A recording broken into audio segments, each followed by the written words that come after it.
বলিউডের mister perfectionist খ্যাত অভিনেতা আমির খান ৬১তম জন্মদিন পালন করেছেন। শনিবার ১৪ মার্চ কোনো জাঁকজমকপূর্ণ অনুষ্ঠান ছাড়াই ঘরোয়া পরিবেশে পরিবারের সদস্য ও ঘনিষ্ঠ বন্ধুদের নিয়ে নিজের বিশেষ এই দিনটি উদযাপন করেন তিনি।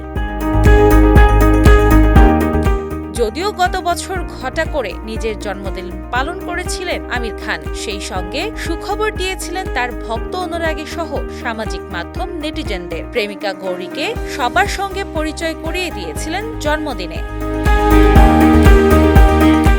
তবে এবারের জন্মদিনটি ছিল ব্যতিক্রম। মিস্টার পারফেকশনিস্ট অভিনেতা জন্মদিনের আয়োজনে উপস্থিত ছিলেন তার চর্চিত প্রেমিকা গৌরী স্প্রাট। এছাড়া উপস্থিত ছিলেন দুই সাবেক স্ত্রী রীনা দত্ত ও কিরণ রাও এবং তাদের সন্তানরা। আমিরের জন্মদিনের আয়োজনে শুরু থেকেই তার পাশে ছিলেন বান্ধবী গৌরী স্প্রাট। এবারের উদযাপনেও তাদের রসায়ন নেটিজেনদের নজর কেড়েছে। সামাজিক মাধ্যমে নেটিজেনদের মাঝে ভাইরাল হয়েছে একটি ভিডিও। সেখানে দেখা গেছে আমির খান কেক কাটার পর বান্ধবী গৌরীর মুখে কেকের টুকরো তুলে দিচ্ছেন। এ সময় তার দুই সাবেক স্ত্রী কিরণ রাও এবং রীনা দত্তকেও বেশ খোশ মেজাজে দেখা গেছে।